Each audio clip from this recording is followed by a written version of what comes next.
and do not necessarily reflect those of station staff, management, and advertisers.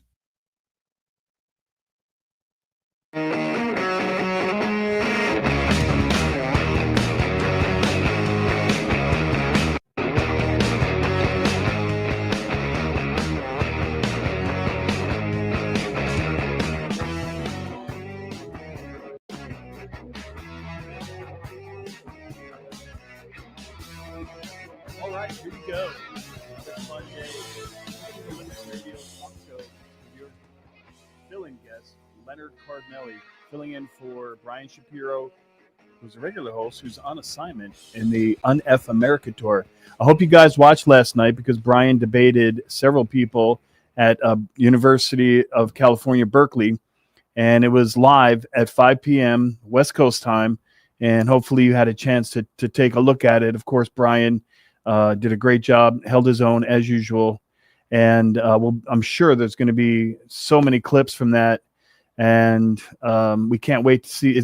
I think he's back Monday. Is that correct? Back tomorrow. Okay, Friday and Monday. So Brian will be back tomorrow in studio, and he will also be here Monday. I will be here next Wednesday. I don't know who's going to be here Tuesday. I guess Ryan Shead, most likely. So a lot going on in the news today. I guess the big thing is, the war in Iran. Donald Trump looks like he has a reputation of somebody that chickened out again. A ceasefire with no end in sight, with no ending date, seems a little uncommon to me. You don't see that too often. Usually you say, I'm giving him this many days and we're going to negotiate for 2 weeks. And at this point, I'm not sure that that J.D. Vance and Witkoff and Jared were even sent anywhere to start to negotiate. So we're going to go over that today. We're going to talk a little bit about the economy. Later on, we have a video of Kamala Harris, and that we're going to go through. We're going to try to hit all the major points that are in the news right now. And then probably top of the next hour, somewhere around there, we'll take a break, and then we'll start taking your phone calls. Hopefully some people with the opposing opinion. I believe the war was a mistake. It was a war of choice. It was a war that we didn't need. And I still have challenged my friends and family, talking to them when I'm not in studio, just to get their thoughts. And some are Trumpers and MAGAs, and I keep asking them to name one thing that was accomplished by in the positive by this war. And a lot of them say, well, they don't have any nukes. Well, that's not a real thing. That's not a thing. They didn't have nukes. So saying that they no longer have nukes is not a real thing. That's just hyperbole. That's rhetoric. It's not accurate. So in the first clip, as you know, Adam Mockler is a good friend of ours. He was on the show many times. He has taken off. He's in the millions of subscribers and followers. He's been on CNN. Really good guy, very good debater, highly educated. And so this is a clip of Adam Mockler posting Pete Buttigieg talking about Trump's post depicting him as Jesus and the absurdity of saying he was actually a doctor. Maybe you are Christian and grew up in a household where being Christian and being conservative was considered one and the same. And maybe you've come along for a lot of things that have gone in the last few years in our politics, but when you see the president insult your faith by depicting himself as the risen Lord healing somebody, you got something to say about that?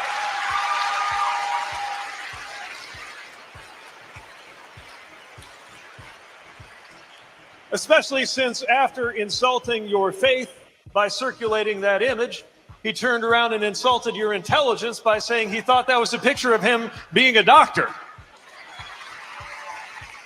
By the way, he's not a doctor either.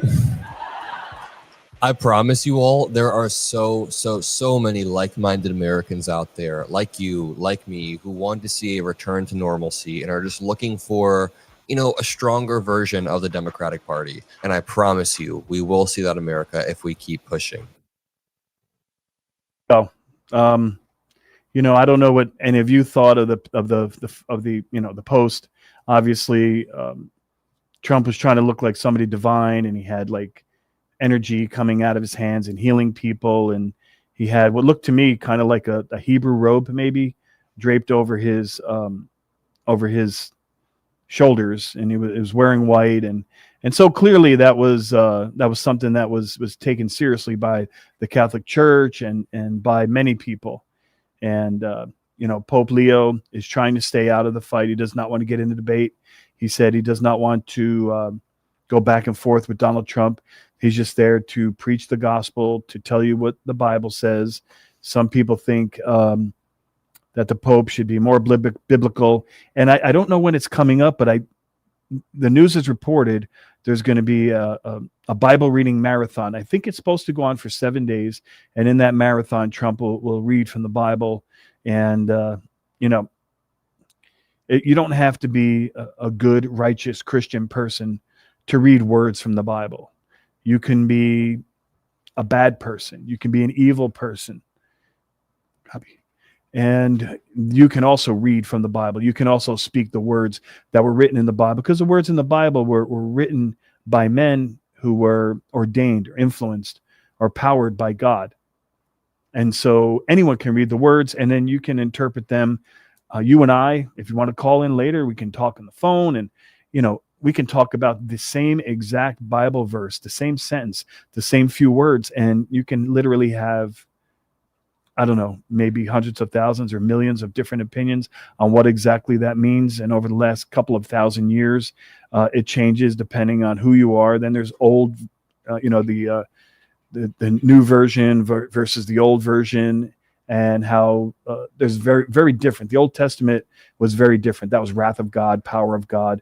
The New Testament was more of love and peace and learning how to understand each other and living with the concern and empathy for others and for the poor and the sick. And so, for Trump to go there, it's a challenge to understand that he's going against 1.5 billion Catholics that live in the world, and so probably ill-advised at this point. In the next clip, the CNN is reporting that Chinese social media is openly mocking Donald Trump and the Iran war, saying the biggest winner is not the U.S. or Iran, it's China, saying that Trump is not welcome in Beijing. Quote, "Without credibility, what are you coming for?" Chinese influencers say the petrodollar is ending. The petrodollar is when the U.S. buys oil throughout the world and uses the U.S. dollar. And part of the deal is they have to buy from the U.S. dollar. And this way, the U.S. dollar starts to dominate oil and spread throughout the world, which we've been doing for, I don't know, probably at least 50 years. China dominates green energy, electric vehicles, and batteries, while the U.S. is bashing its head over oil. The U.S. is being laughed at by its biggest rival. While the U.S. battles Iran, China's the one celebrating victory. Let's see what they say. Will Ripley is out front tonight from Taipei. Nobody knows when better than me. China's censors not stopping new AI videos like these, mocking President Donald Trump and the Iran war. On Chinese social media, the message is clear. So far, he says, the biggest winner is neither the U.S. nor Iran. It's China. Good to see you again. President Trump is set to meet Chinese leader Xi Jinping in Beijing next month. Online reaction, blunt. Trump is not welcome to visit, and even if he comes, it's meaningless. No need to come. Without credibility, what are you coming for? That word keeps coming up, credibility, especially when it comes to ceasefire messaging. The entire White House's credit score combined wouldn't be enough to even unlock a single shared bike. Every day, Trump wakes up and reformats himself into a new Trump. Whatever version he is that day is the one that counts. This whole thing is really about no nuclear. They cannot have a nuclear weapon. In China, political speech is tightly controlled, but criticism of Trump seems to be spreading freely. How does that change the dynamic of this meeting with President Xi? I don't think it does. I mean, he's somebody that needs oil. We don't. China is Iran's biggest oil customer. Beijing also dominates green energy and claims to be cutting oil demand by more than 1 million barrels a day. While others are still bashing their heads in over oil, we've already gotten ahead in the next era, he says. solar, wind, batteries, and electric vehicles. Chinese carmaker BYD now overtaking Tesla in global sales. At the same time, pressure on the US dollar, the backbone of global oil trading. This Iranian embassy post says it's time to add petro yuan to the market. At one point, Iran considered allowing tankers through the Strait of Hormuz only if oil is sold in Chinese yuan, a senior Iranian official said. Some Chinese influencers say petrodollar is ending. Beijing's not fighting this war, but on China's social media, many are already declaring victory. And right when we started talking about censorship inside China, Aaron, the signal inside China went to bars and tone. While the U.S. is focused on the war, China's focused on what comes after across energy, currency, supply chains, and diplomacy. China really is trying to position itself right now to win, not by confronting the United States directly, but by presenting itself as the more stable alternative, Aaron. So there's a little bit of social media where China's, making fun of the war and bragging about how they're benefiting from the war. What's interesting about that is that China has sat back and played their cards. Now, I know China has a lot going for them and their economy and the way they run their country. But you have to remember, in China, even your land, even your bank account is not your own. They they subsidize, they let you live they let you have farmland and farm it. They will allow you to have a house, but it really belongs to the government. And as long as you do your job and as long as you do what you're supposed to do and don't cause any problems, you should be just fine. However, they can take your land, they can arrest you, they can lock your bank account. So I personally would not want to live in a country like that, even though they do have some modern advantages and they really do take care of their people. There's very little to no homelessness in China. Most people don't know that.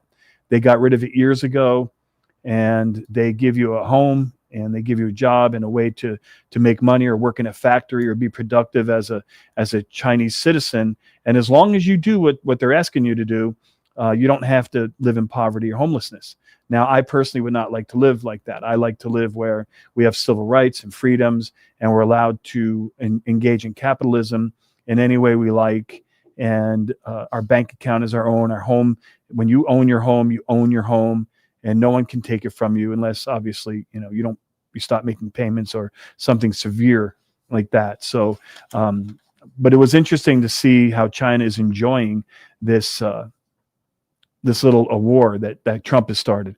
And I think the most damaging part of that news story is when they mentioned that Iran, that China is the number one buyer of Iranian oil, and they're going to start demanding that it's purchased in the Chinese yuan and cut the American dollar and the euro right out of it, which could be very bad for the world economy, bad for the US dollar, bad for the United States of America. Moving on. In the next clip, we got one of our favorites, Caroline Leavitt, who struggles with accurate facts and struggles with fiction. And she's trying to answer whether or not Trump is hurting negotiations with his social media posts. As you know, Trump influences the negotiations every time he speaks, every time he posts. And the reporter asked, did the president's true social posts throughout the day ahead of these negotiations have a negative impact on negotiations? And she says, I think, look at where we are right now. Which a lot of the negotiations or these public statements that we've seen from the president come on Truth Social and the Iranians on X, a lot of back and forth there. Did the president's Truth Social posts throughout the day ahead of these negotiations have a negative impact on the negotiations? I think look at where we are right now. The president chose to extend the ceasefire because it's Iran who needs to get their act together. The United States and President Trump have been very clear in our demands and our red lines and what we need to see in the best interest of the American people and our country and our allies from the very beginning. So the short answer to your question is no. Does the White House have an understanding at this point of who? Good. So there you go. Caroline Leavitt saying, things that are, in my opinion, non nonsensical, hyperbole. I think look at where we are right now. Where are we? Right now, we have really no negotiations. Iran is posting videos of them taking over tankers with force and shooting at another one. They didn't sink it, but they shot at it and they did some damage. And so you have Iran basically running the strait, closing the Strait of Hormuz, and you have Donald Trump saying that they're not going to move the blockade, and Iran won't even negotiate until the blockade is removed. So once again, this is a really special day because we have another Caroline Leavitt interview where Caroline Leavitt on Fox News trying to convince everyone that Trump is the final decision maker on any deal with Iran. And Caroline, last question. Can you assure the American people tonight that there will be no deal unless Donald Trump, who's been active himself in the negotiations right up to his eyeballs, that he will not personally sign off on? True or false? The idea that President Trump would not be the final decision maker is a fallacy. And the idea that President Trump would strike a deal that is not in the best interest of the American people, the American taxpayer, our great military, is also laughable. He's the negotiator in chief. And Caroline, last question. Can you assure? So there you go, assuring that Trump is the final decision maker. And I think the question was asked because they're trying to imply that possibly the generals and the admirals and the people who advise, President Trump may want to make a deal and may want to negotiate a deal that Trump may not agree with.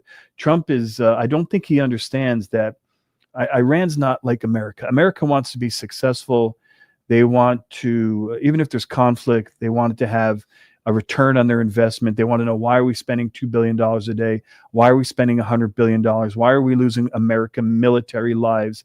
And Iran doesn't operate that way. Iran, by their own admission, admits that all they have to do is survive, because that's what everyone did. Afghanistan, we can go on and on with these forever wars. And Iran knows that as long as they're not trying to win, they're just trying to survive. They're trying to stalemate. And as you know, if you play chess and you talk about strategy, you know that trying to play chess for a stalemate is much easier than trying to play to win. And so Iran just has to exist through this and has to make it through, and they can just sit back and relax. That's why when Trump said that the ceasefire had no ending in sight and there was no deal and it was going to go on for as long as it had to, everybody just kind of threw up their hands and like, what are we doing? Why are we even there? They haven't accomplished one positive goal. And I would challenge anyone to call in and tell me one positive thing that came from Trump attacking Iran. And if you start talking about nuclear weapons, keep in mind, that's not a thing. It's not real. There were no nuclear weapons. There was enriched uranium to about 60%, which is now dust and buried under the dirt and the rock. And the regime change didn't happen because they got a younger, more extreme regime. The people didn't rise up and fight the government. The Kurds didn't get involved, even though they were armed. So the list goes on and on. It was just an ill-advised war, and it's not getting any better anytime soon. In the next clip, Caroline Leavitt blasts the leftist group, the NGO, Southern Poverty Law Center. You probably heard about this on the news, after being indicted for secretly sending $3 million to white supremacist groups. Now, when you originally look at it, you would say, wow, there's this Poverty Law Center who is supposed to investigate and identify hate groups because they're dangerous to America. And why would they be sending money to these hate groups? Some of the groups include, between 2014 and 2023, Ku Klux Klan, United Klans of America, Unite the Right, National Alliance, and National Socialist Movement. And so a DOJ investigation has been initiated. And okay, can we skip or no? Yeah, sorry. My producer had a question because we're going into a new video.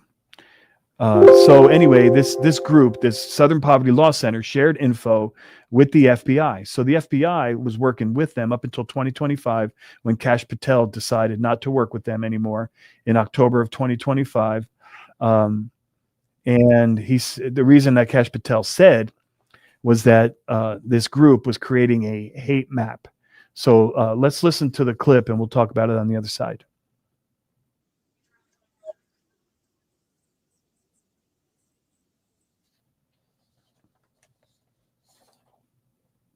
Acting Attorney General and FBI Director do a press conference on it. It was quite shocking to me to learn of the egregious violations of the law of the Southern Poverty Law Center was committing. And I think that's a story that should be on the front page of every newspaper in this country, because they've obviously been duping their supporters and the American taxpayers for far too long. It's a criminal organization, clearly, and that's not our DOJ saying that or Todd Blanche saying that. That's a grand jury indictment saying that. Acting Attorney General.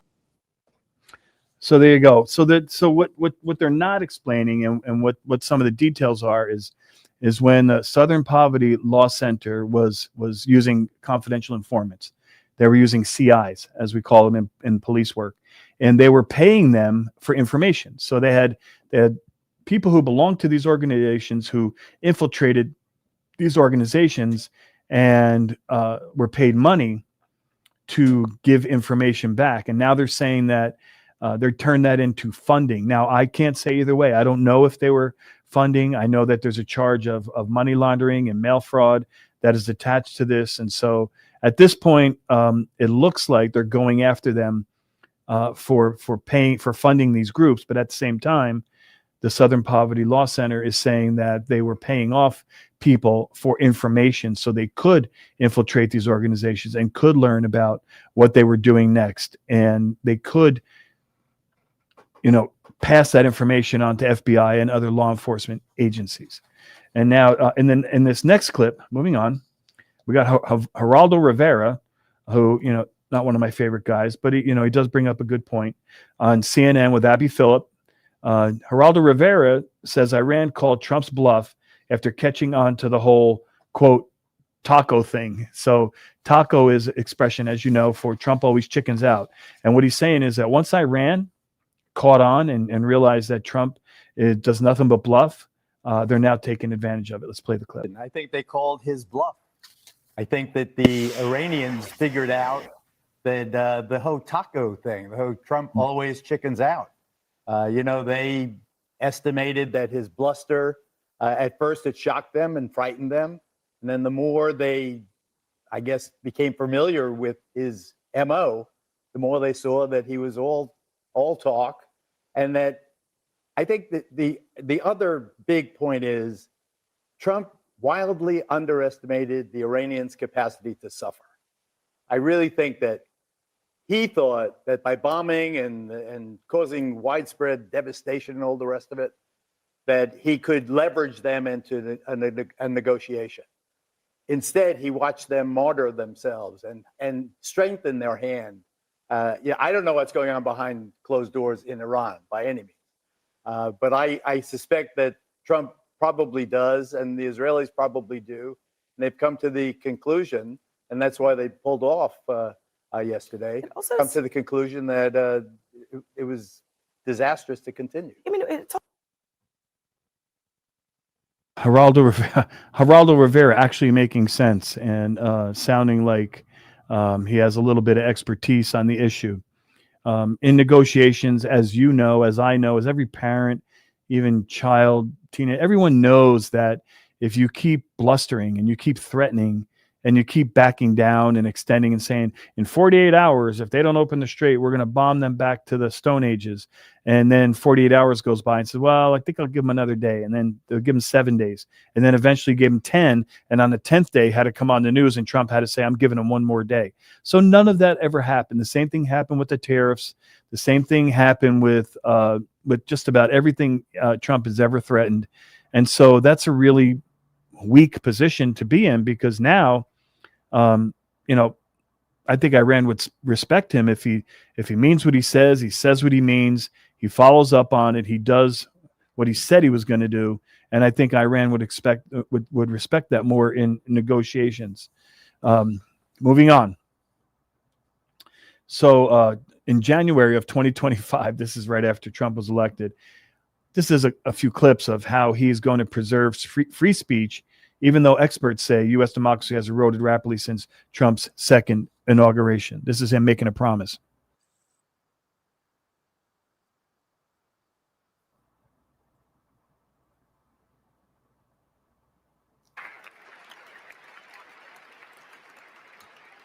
After years and years of illegal and unconstitutional federal efforts to restrict free expression, I will also sign an executive order to immediately stop all government censorship and bring back free speech to America.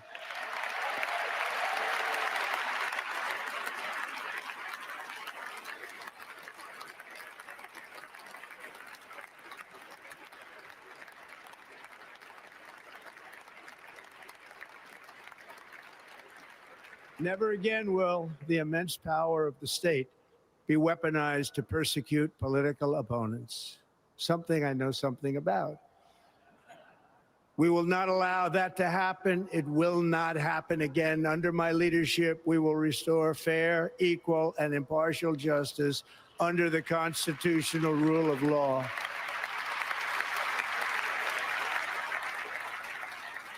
And we are going to bring law and order back to our cities. So there you have it. President Trump making promises about the First Amendment, free speech, the media having rights under the First Amendment. He says he will not allow it to happen. He will not allow it to be weaponized. So isn't every accusation an admission with Trump and his administration? Because everything he said in that little snip of a speech turned out to be opposite of what he's actually doing. He's not a First Amendment supporter. He's not a civil rights, not a Constitution supporter. I don't think he supports the Fourth Amendment, the 14th Amendment, the Fifth Amendment, the Sixth Amendment.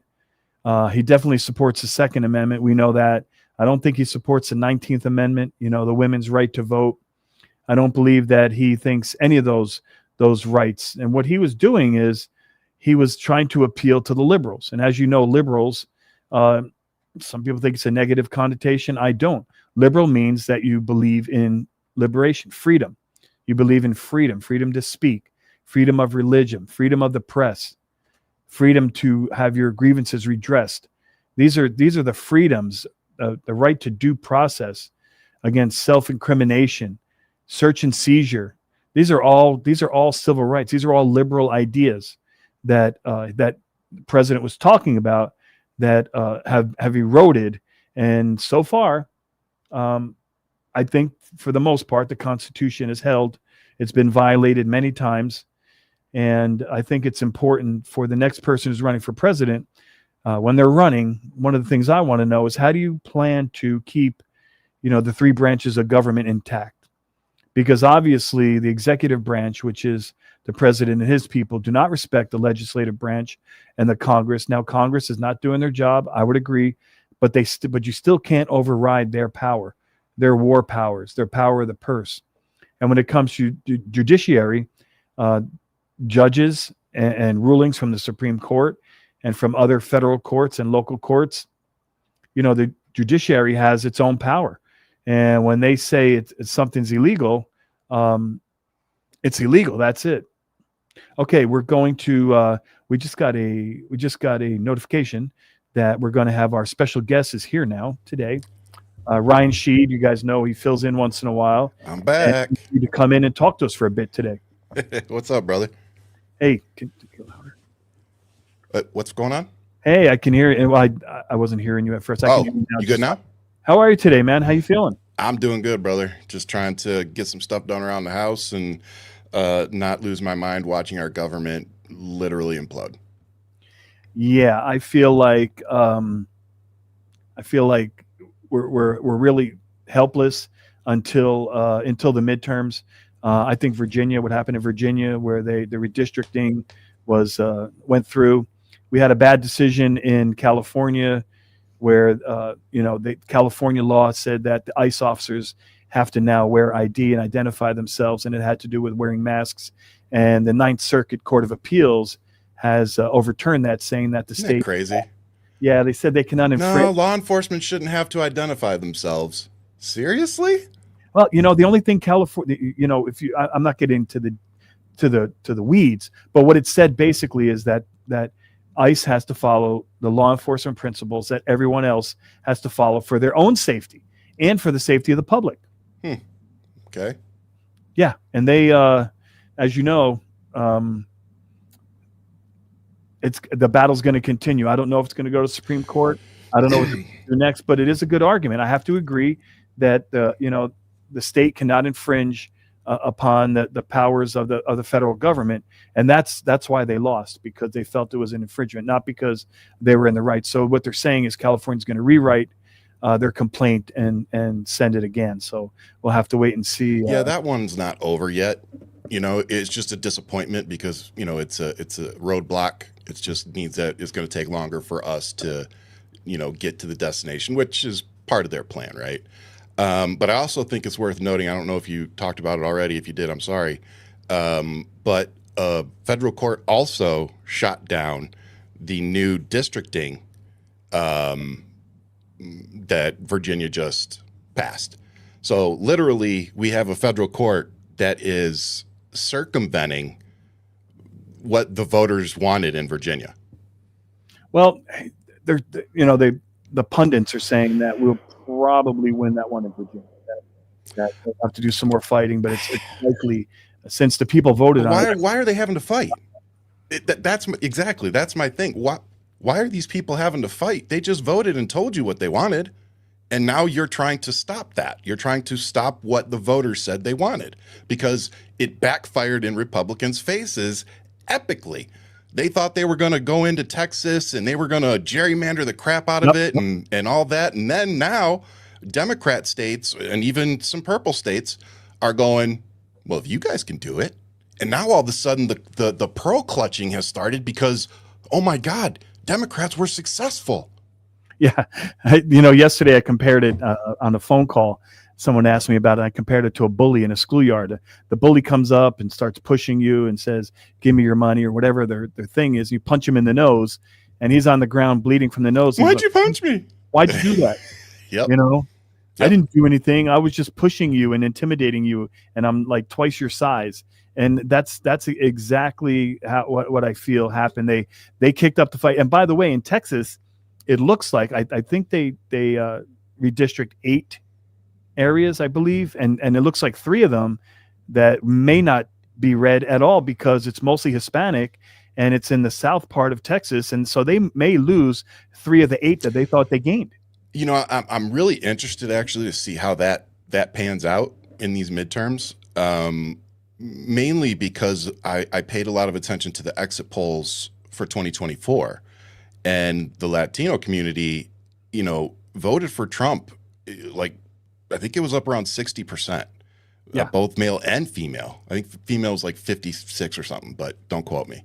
Point is, it was really shocking for me to see a community that I knew, and I think a lot of us knew, was going to be so affected by this presidency.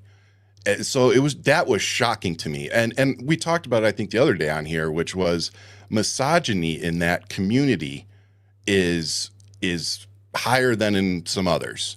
So why do you think that is? Just like the rest of us, I grew up in a racist, community household that was 92% white. That's what I just grew up around. And so when you grew up around a bunch of machismo and them treating women like property, or get in the kitchen, your place is, here raising our kids. Like that's literally part of that community. So when it comes time to vote for a woman, I think when they go in that voting booth, I just think they couldn't do it. And the fact that an accomplished woman like Kamala Harris was that the American people were somehow convinced she was worse than the convicted felon, business fraud, and adjudicated abuser. Yeah, remember, I don't know if you saw last week, but Brian was debating with somebody, and they were trying to say that because Trump had no war experience, and since Kamala had no war experience, that that they were equal, and that the other credentials don't matter. And Brian was trying to explain, she was a prosecutor, she was a senator, She understands law. she was the vice president. One of them upheld the law. The other one broke it all the time. Many times. And again, just to prove his point, if he is so good, then why has Donald Trump time and time and time again ended up in court and lost? Well, a 34 count convicted felon. Oh yeah, that's just one. 200 was it 25 million for Trump University settlement in 2016? He owes her $86 million that he's not paid yet. Yep. And 93, 94 for his casino. He got busted for $3.2 million fraud scheme. Only got a $30,000 slap on the wrist. This dude has been a criminal since the 70s, over and over and over again. It was cool when he was a talk show host or whatever it was, because he couldn't do any damage from there, besides, entertainment wise. I think he posted something weird yesterday about The Apprentice being the #1 show and having like 1 million supporters or something, but it was a news article from 2004, and people just thought it was odd. They're like, "What? Why is he posted it today?" I think it was yesterday on the Truth Social. I saw a story on it. So bizarre. I've been talking to some mental health and psychiatry people that I have in my life, for my own stuff. And we've had personal conversations, and I literally, it's just a very simple question. Like, what you're witnessing from the president right now, do you feel like he is, experiencing any kind of cognitive decline? And the answer was always instantly yes, he's showing signs of dementia. I'm not a doctor, and I'll say yes. But that's what, I'm not. So, yeah, I think so, but again, confirmation bias can be a real, MFer. So, I try to go. You know what, Ryan? We all have the ability. We have common sense and critical thinking. And when I'm watching someone on TV like an Adam Mockler, I say, wow, that's a really intelligent guy. He really knows his facts. He really knows his stuff. You know what I'm saying? I'm not diagnosing him as a doctor. And when someone comes up there and says nonsensical stuff and starts talking about genocide as a U.S. president and talking about wiping out an entire civilization, and then saying that doesn't mean a genocide. It's like whole civilization, not all terrorists, not all terrorist organizations. Civilization left. Yeah. Civilization. That means everybody. Well, I hope you don't mind if we can pivot to the mental health please. Second.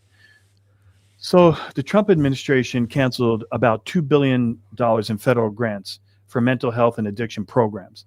The cuts impacted hundreds of nonprofits, local governments, addiction services nationwide, veterans, and there was a bipartisan backlash, and they reversed their decision within 24 hours. But I felt like the damage was already done.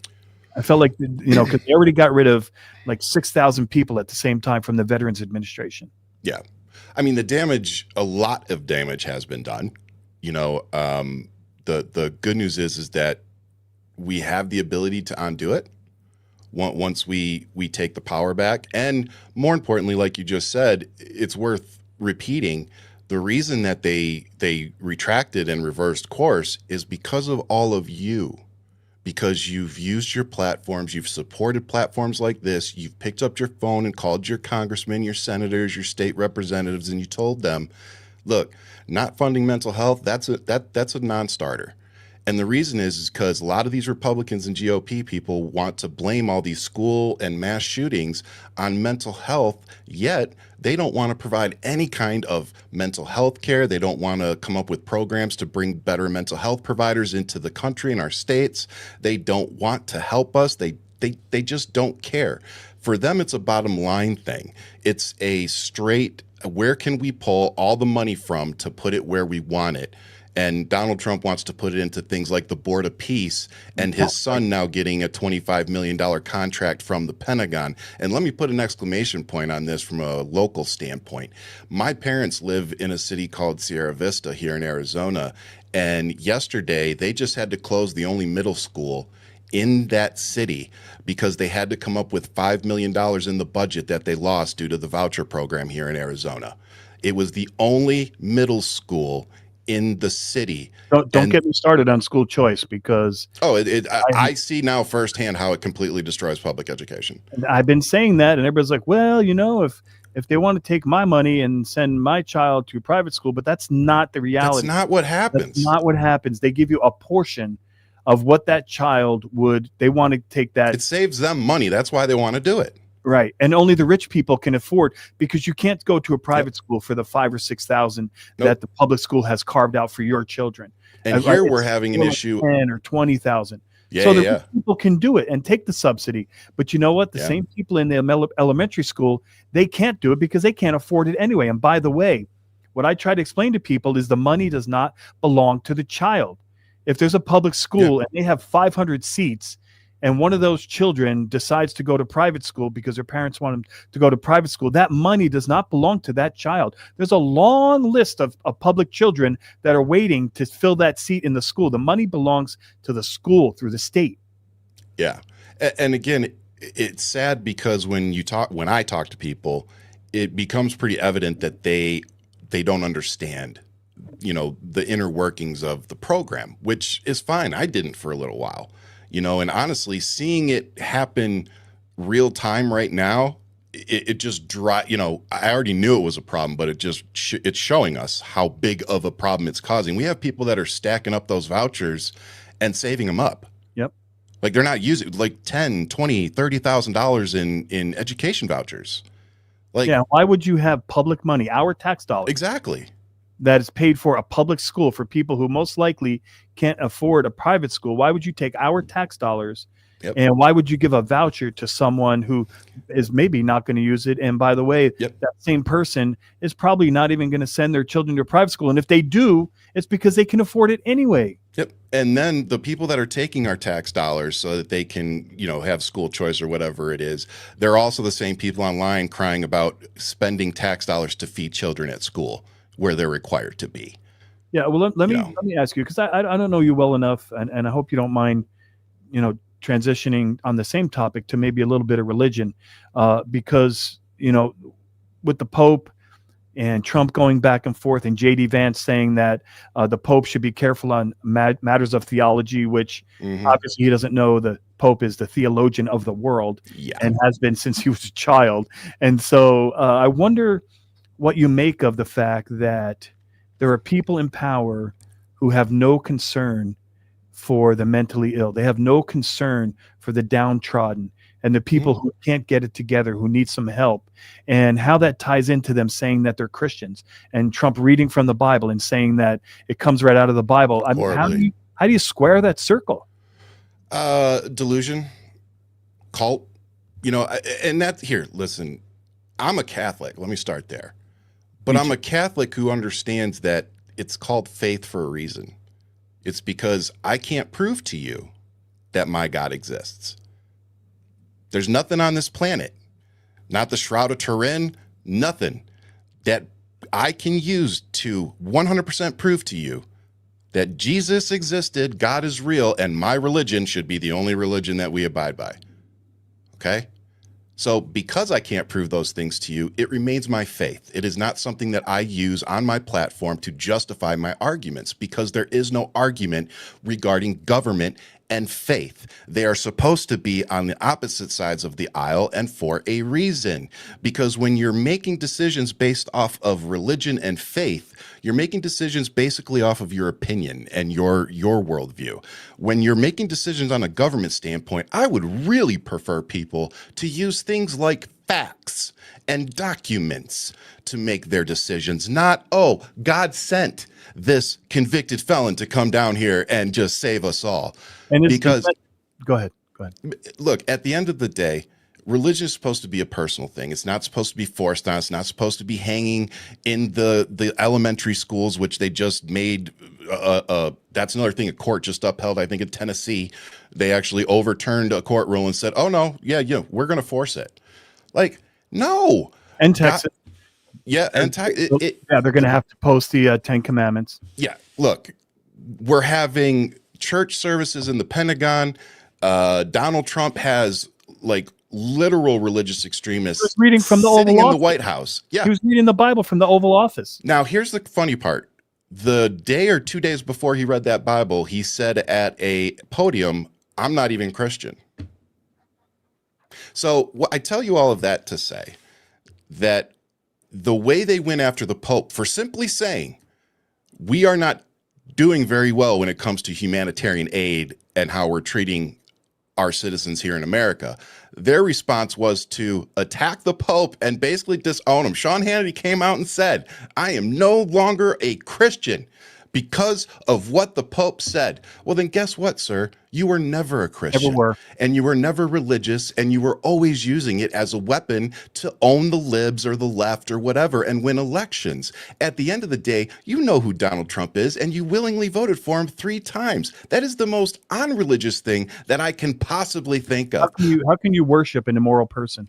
I know that's not in the Bible. We're all sinners. Yeah, but we're all not sexual abusers and frauds that steal money from people. And we don't follow people like that. And when you mention autocracy and, you know, a theological nation that bases, you're talking about dictatorships. That is Iran. That is North Korea. Iran comes right out of the Quran and says, and what they do is they make their religious beliefs, they make it their law. They make it their state law, their country's law, and they say that we interpret it that women cannot show anything but, you know, a little space in their eyes. They cannot have driver's licenses. They cannot get educated. They cannot have jobs outside the home without the man's permission. But they're not saying that that's their policy politically. They're saying that that's because. So when you tie religion into your actual policy of your country, I think that's the definition of dictatorships and authoritarian regimes. For sure. You know, and we just took out a religious leader in Iran. Like, we started a religious war. I don't think a lot of, and you can tell that by how we're using Christianity and God right now to justify what we're doing.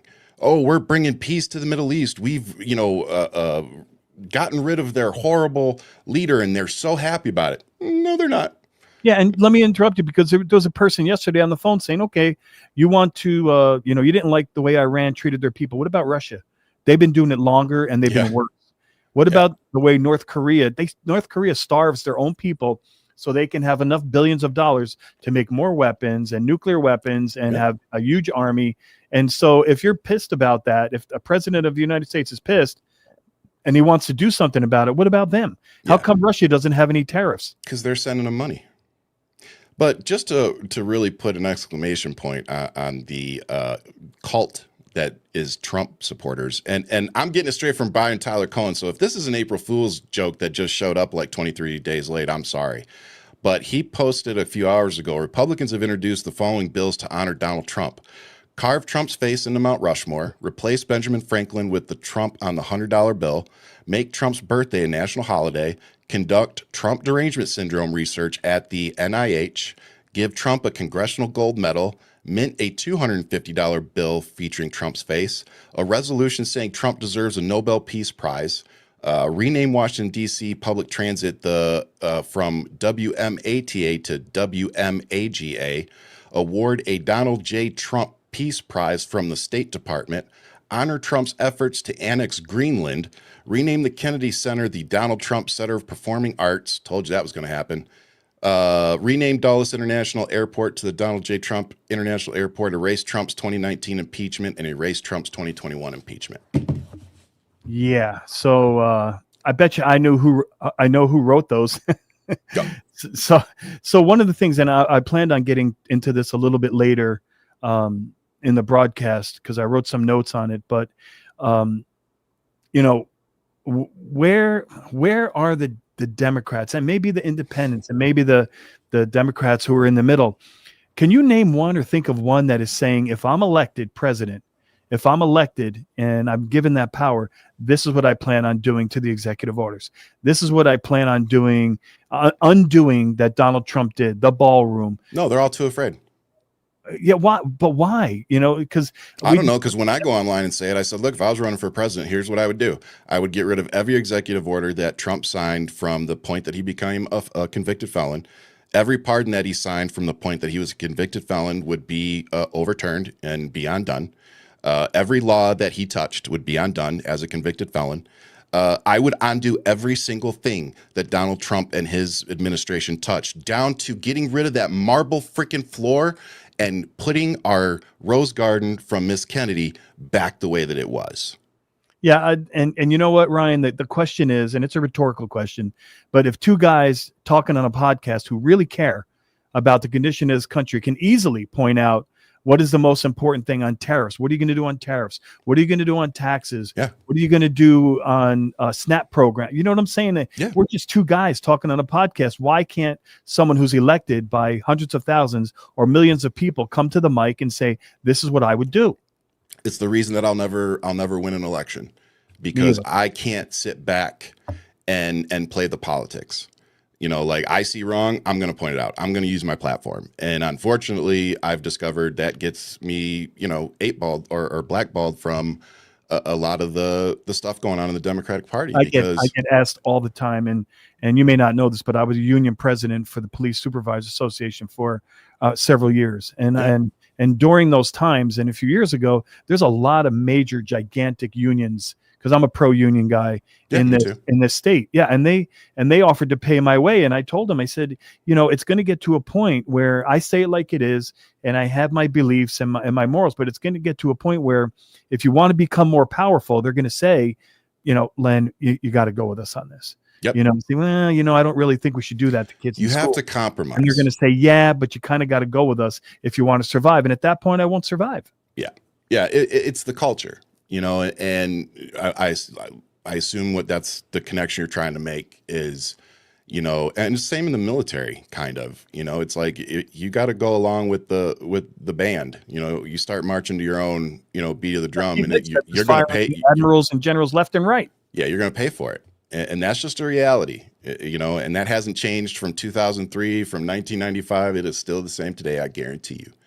I just hope people realize how scary these times are. And, you know, we use this word unprecedented so often when we talk about what's happening right now. The Democratic Party, you know, I need our own party to step up and really meet the moment. And I think we are in a lot of ways. That Virginia win, that was a huge win. Like, getting that districting done, that was a huge win. And I took a lot of positive energy from that. So, you know, I'm not sitting here, you know, trying to be all negative and poo-pooing. Like, I'm seeing some nice progress. These special elections, we're winning a lot of them. You know, I know we've had a few disappointments that we really wanted to pick up, but we knew they were going to be hard fights. So, you know, I think we should keep our head held high on those as well. But look, we're what, how many months? About 5-6 months away from voting, y'all. It's right around the corner. And then 2028 is not long after that. No, it's really quick. So we need to start really focusing on what are we going to do for 2028? Who are our legitimate front runners? Me personally, I'm going to start saying it. I want to see Mark Kelly run for president, and I would like to see him find the right running partner. It seems like a good guy. But let me ask you this: do you know his position on? Are you assuming his position, or do you know his policy on mental health in children and children who go to school? And I mean, he's against the voucher program. Parents can't afford to get him the mental health professionals and possibly the medication that they need. But yeah. I don't know his actual position on that. Well, no, he's already come out against the voucher program. He's very active trying to fix what the voters here in Arizona have unfortunately done. When I got to interview him a few months ago, we talked more about that off camera than we did on camera. It was more of I guess a personal conversation. But that's somebody that I know understands, you know, being a 20-year service member, an astronaut. He understands healthcare. He understands PTSD, the mental health that goes into that. So this isn't a guy that doesn't understand those things and understand resources. We've talked about the VA and mental health for veterans like myself. So that's kind of where the conversation stemmed from, was kind of me talking about my experience at the VA and that. So again, I don't want to speak for Senator Kelly, but I do know he's against the voucher program and understands how detrimental that is. And I feel very comfortable saying after our private conversation that he would do what's necessary to make sure people like me have the resources we need. Who's going to step up to vice president? Who do you think would make a good pairing with him? Who I think would make a good pairing versus who I think he would need to win are two different things. Personally, I think the country really needs a Mark Kelly, Pete Buttigieg ticket, but I also think that they're both too similar in their personalities and their approach. So Mark Kelly's like the calm good cop. He's going to need the more showy person to be his running mate. I don't know if showy is the right word, but I'll come up with a good partner. What about a Robert Garcia? How do you feel about Robert Garcia? I don't know enough about him, honestly. He's the one who won't let the Epstein files go, who pushes it all the time. He's very articulate. He's very smart. He seems in line with democratic values and well, that's another thing that the whoever runs needs to say. Like, look, the first day I'm in, we're going to stop playing the games with the Epstein stuff. We're going to release it. I don't care who's in it. If Democrats are in it, if Bill Clinton's in it, I don't care. Put them all in jail. Here you go. The DOJ announced they're doing an investigation. That's like a police department saying that there was misconduct, and oh, by the way, we're going to send it to internal affairs. Our own internal people are going to investigate our police to see if they did anything wrong. Yeah. And sometimes IA does a good investigation, but for the most part, it's the police investigating the police, and the DOJ announced that they're now going to find out who knew what, when, why was it not released, who decided to redact it. What a waste of time. Yeah, which will take forever, and just we're not done yet. We're still trying to figure out the on redaction, and that's going to take about 2 years and 3 months. And when you ask them about it, they're going to say what the police say. Well, we can't comment on an ongoing investigation. Exactly. Can't let you and know. that's coming from somebody who was in the police force and a police union telling you that, y'all. So it's not coming from me. No, somebody who's lived it and knows how this works is telling you how it is, the culture. Well, as a union president, when you're going to an internal affairs investigation, by law in Nevada, you're allowed 2 representatives. And usually, I was a president of the association, so usually it was our association attorney and myself. So I've sat in many IA investigations as a representative, and I'm very familiar with how they go. And I can tell you this: I could say there's a lot of politics, there's favoritism, there's nepotism, and that all comes into play in the process. And not everyone's treated fairly, and some are. Which is crazy. Like, when it comes to enforcing rules, everybody needs to be held to the same standard, period. It's just like, I use this example all the time. When we were on a military base, I got to witness it. It was the craziest thing, one of the craziest things I've ever seen. So when you're going through the gate, you got to show your ID to get on base, especially when you're overseas. And this was back in the very early 2000s, y'all. And like 2 cars up from me was, I guess he was a general, and he didn't have his ID, and he basically like started shouting at the gate guard, and then finally he went to go try to take off, and they literally shot his tires out and jacked him up right there. And as he's putting the handcuffs on him, he goes, "Your rank doesn't matter here, sir." Like, I just hear him like he's literally a 1-stripe airman jacking this freaking he was a colonel.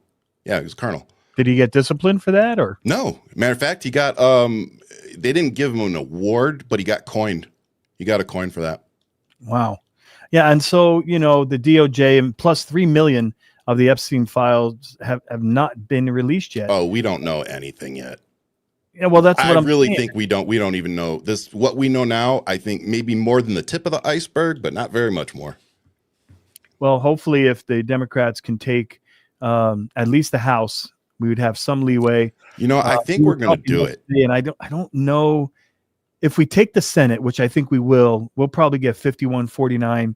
If we're really lucky, we'll get 52-48. I don't think we'll make 53, but we'll at least have the advantage. We definitely won't get to a supermajority, obviously. Yeah, we just need to be able to at least override J.D. Vance's vote. We're hoping if things go badly enough that by the time the midterms come around, even if we only have 51 or 52, let's say, in the Senate, we can maybe be able to drag a good 8 or 9. That's going to be a big roadblock for the next 2 years, for Unless sure. the Republicans will, agree with whatever. Look, whatever they're hey, voting. and that's a really good point too, man. There's I don't want to say a lot, but there's a decent amount of elected Republicans right now that are Massey, finally, Rand Paul. yeah, man, they're finally going, you know what? This ain't it. This ain't it. We made a So when you mistake. start counting, you're like, well, him and her, and then you got what's her name from Maine? Is that Murkowski? Yeah, I think so. And Susan Collins. Yep. Well, you can't depend on, you don't know which way she's going until the actual vote happens. Right, but what I'm saying is you start counting, and it's like, oh, well, we need 8, and then it's like, okay, well, we have 5.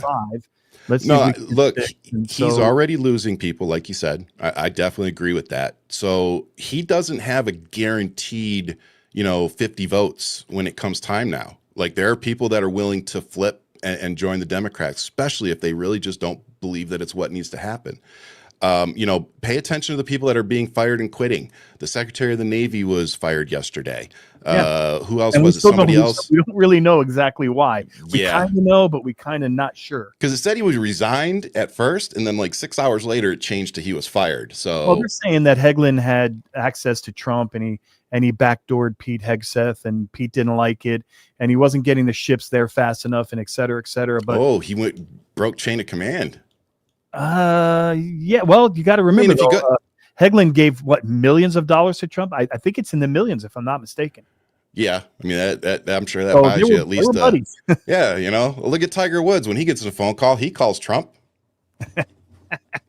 Good for him. Yeah. He's gonna need some legal help. So Yeah. Ryan, before you go, Yeah, man. I really appreciate you coming, spending some time. I know, maybe you and I could spend some time, put some videos together. I know that's something you might be interested in. Yeah, I'm man. all for it. And why don't you let the listeners know what you got going on and Yeah. where to find you?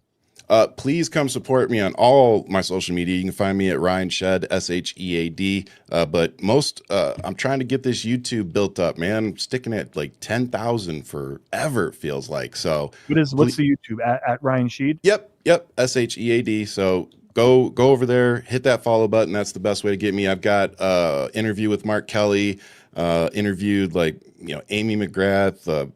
There's like 10 or 15 candidates I've interviewed already in the last 4 months.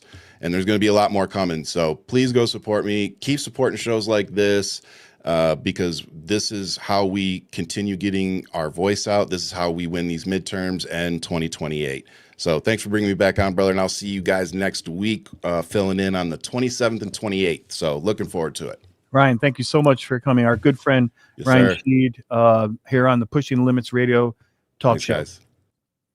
So what's coming up next? We're getting to the top of the hour, so we're going to be taking a break. And on the other side, we'll be taking your phone calls at 702-221-7283.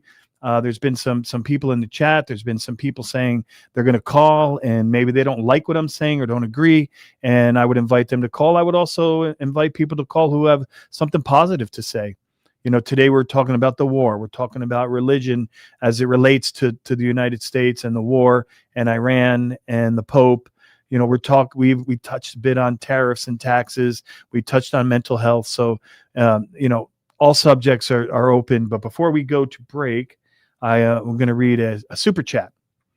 And this is from, let me see if I can, Minnesota Vet. And Minnesota Vet says, MAGA, what do you want us to do? Should we all have our junk showing so you can feel comfortable? Your obsession with this is really creepy. They just want to be left alone and be treated the same. I'm sad for us all. And I believe he's talking about transgender people. And I wonder myself, Minnesota Vet, I wonder myself sometimes why they are so obsessed. And, sometimes when Trump and Republicans don't know what to say, the first thing that comes out of their mouth is what defines a woman? What defines a man? Do you think men should be in women's sports, which they're all relevant. They're all social issues.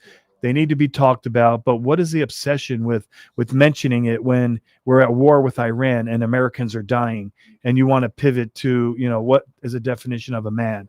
So obviously it's hyperbole. It's not real. So we're going to go to a quick break. Call in at 702-221-7283. We're taking your calls. Numchuck is taking them even as I speak. We'll take a quick break and we'll be right back. Pushing the Limits radio show.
All right.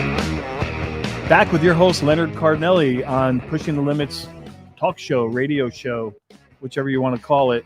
So we're going to start taking some calls. Call us at 702-221-7283. I think we still have, one more line open. I'll try to get to everybody as quickly as I can.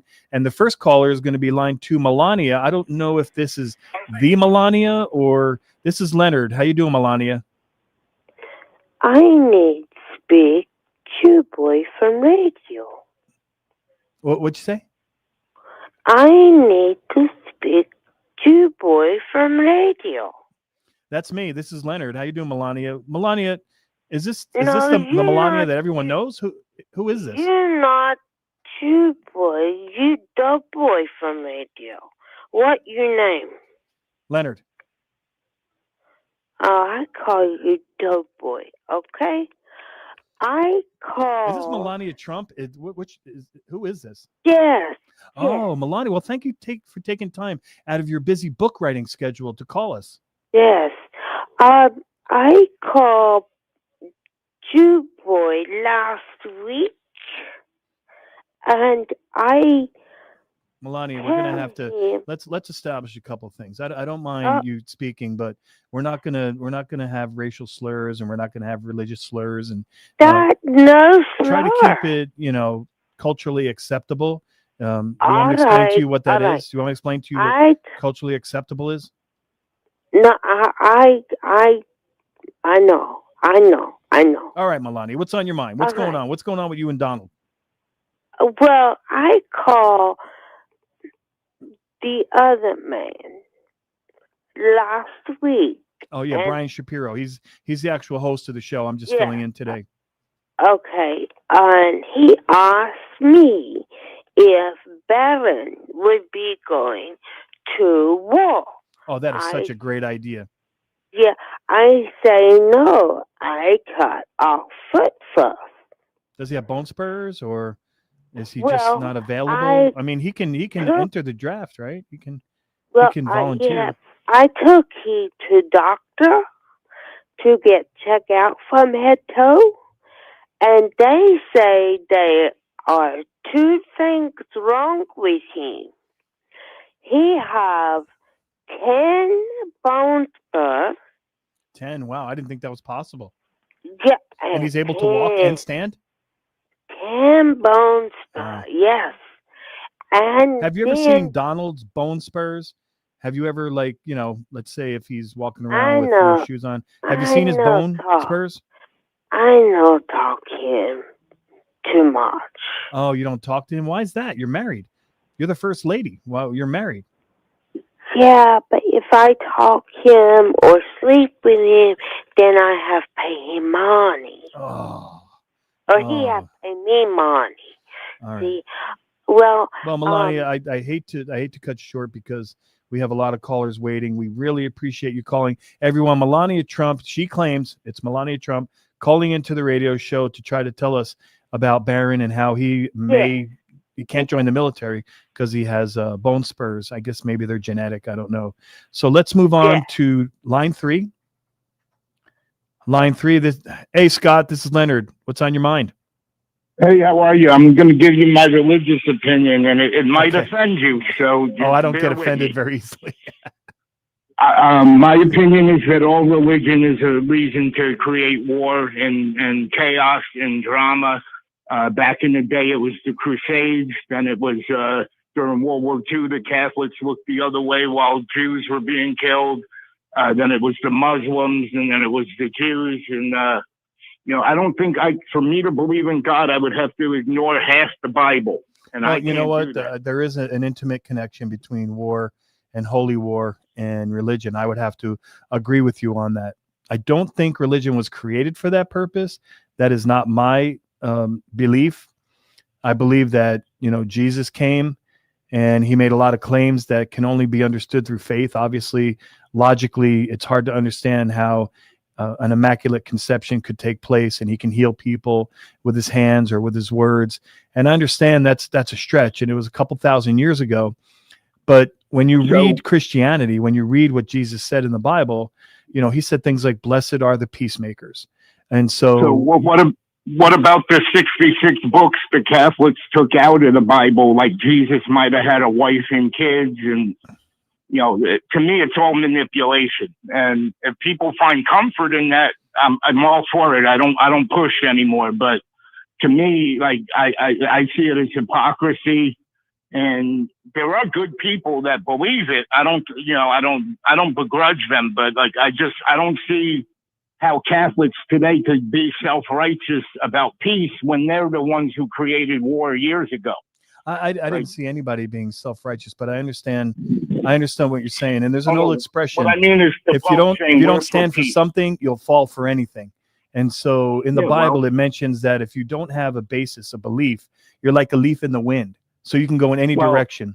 And the Bible indicates that morals and ethics and standards and empathy and peace and love matter. Right. That's what they're saying, that they matter. Right. Right. Well, I don't believe in God, but I do believe in that stuff, though. I believe in reincarnation, and I believe in well, that'd be more like Buddhism. But I don't believe in Buddhism either, because they kill Muslims in Myanmar. See, that's why it's like I stay away from all religion, but I do believe in spirituality. I'm grateful for this call, and you letting me speak and be able to speak. No, we appreciate you calling and giving your opinion.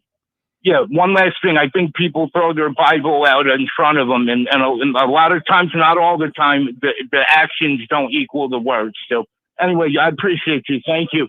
All right. Thanks, Scott. Thanks for the call. Have a good day. That's our friend Scott, who, sometimes gives us the negative connotation, but we try our best to keep them positive. Next, we're going to line 5. Mary. Mary, hi. This is Leonard. What's on your mind? Hi. You are doing an awesome show, I got to say. Thanks, Mary. One thing I wanted to say was that, with all those prayer sessions that they're doing, that is just blatant Christian signaling that, a lot of these charlatans do to try to signal to their base that, oh, we're so holy, you got to follow us.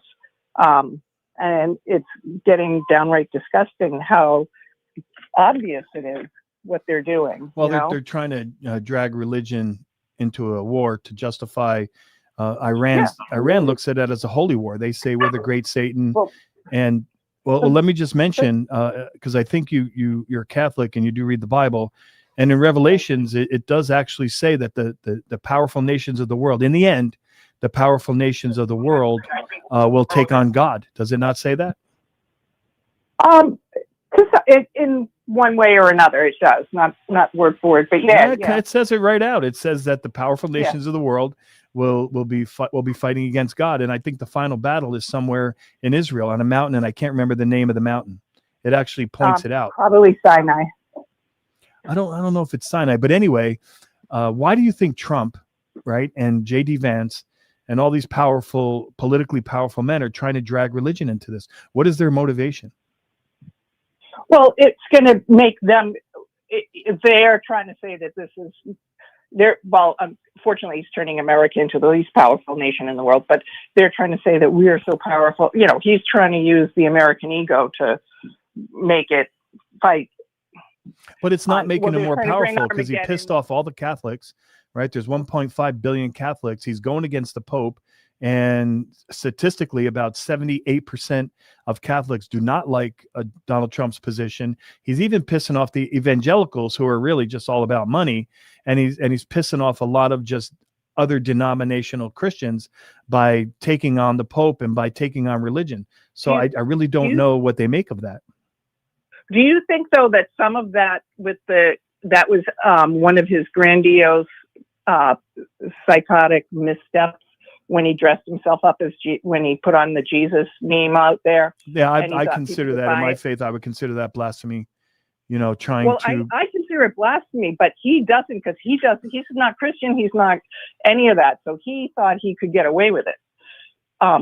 And in his misguided, twisted, narcissistic brain. You know what I always wonder with the Donald Trumps and the J.D. Vances of the world and the Pete Hegseths and Besant and all of them, Carolyn Levitt. I wonder, since they read the Bible, they talk about religion. J.D. Vance said he's a Catholic. They're not believers. They don't get it. Well, didn't they read the part about feeding the hungry? And didn't they read the part about helping the sick? They want. Didn't they read the part about charity and children and taking care of children and having empathy for other people in the world? Didn't they read that part? No, they don't read the Bible. They cherry pick what they want to prove a point. They aren't believers. They aren't schooled in it. They don't live it. They don't believe it. They cherry pick what they want. That's what Christian signaling is. You pick pieces to prove a point, to drag people of a certain belief to do what you want them to do. It's a manipulation. It's just manipulation, nothing else. But the thing is, they think they're being clever, and they think they're outthinking people. But it's really it's making them less popular, and it's backfiring. Just like the war in Iran and everything else that he's doing with tariffs and taxes and everything, and schools and Medicare and Medicaid. It's all backfiring. So is it just that they're not smart enough to? Because he's not a believer, and because he doesn't understand the faith, when he put his meme out of him as Jesus, he went too far, but he didn't understand that because he doesn't believe and he doesn't read the Bible. So he thinks it's just a matter of saying the words. He just knows what bits and pieces he's been fed. The guy doesn't even read, So he thinks that he's going to accomplish his goal just by reading the words, not knowing them or understanding them or even understanding. He doesn't. Yeah, he can't understand them because he doesn't have empathy. He doesn't know what empathy is. He doesn't feel empathy. He doesn't have that. And obviously, You they don't can't- know world history. You can't. No. You can't expect a fence to grow roses. It's not going to happen. Yeah, well, they don't understand the world history, because just about every major culture, okay, in the modern world, going back to the Mayan culture, who did not take care of their sick and their poor and their elderly and their mentally ill children, the Mayans actually ceased to exist. Now, you Right. could argue that there were crop issues, and there's a lot of reasons why they left dead bodies in houses and things, but they did not take care of. They believed that only the strong survive, and it reduced to anarchy. And do they not know the world history that if a civilization doesn't take care of their sick and their poor and they're hungry, that they could possibly damage so badly that they cease to exist? I think that's a good example. Exactly. People that don't take care of their own fail to exist because there's no connection. There's no cohesion. It dissolves because they feed out. They go after each other. Well, Mary, I really do appreciate your call. It sounds like to me, like you're a good Christian woman, and I think that the conversations that you have with other people are valid, and it's always helpful to try to spread the word. So thank you for the call. Well, I think you're so interesting. I really love when you're on. Oh, thank you, Mary. I appreciate that. We're going to line 1 next. Is that right?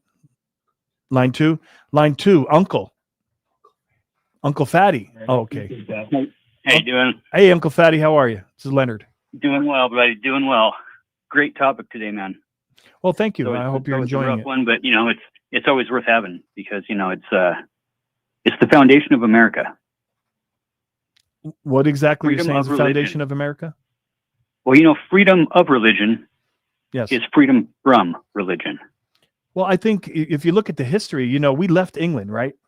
And Yeah, we kind of got ran out. We were being persecuted. and it was the Catholics and the Christians and the Protestants, and a lot of people don't know that we left because of tyranny and oppression, and we wanted to start our own country. But a lot of people don't know that a big major factor was religion, was it not? It was the whole entire thing. We had a Pope King who was persecuting his own people. Yes. Right. So we essentially, the Americans, left Europe and came over here. And what did we do in America? We tried to create religious freedom. Well, not for a couple hundred years. We didn't. We had 8 different sects of Christians that were all unaliving each other. Yeah, but we started anew. In the country, and we did eventually codify the First Amendment, and we did, but the main thing is that we left because we had no religious freedom. A lot of Americans think we left just because of tyranny and oppression and no civil rights and no due process, which is part of it. But like you said, a larger part of that was the religion, the Protestants. It was really everything.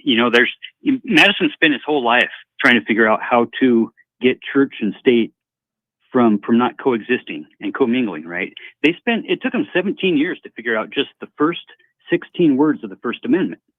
And we hear this all the time, that there's separation of religion and state. And the first words of the First Amendment are there for a reason.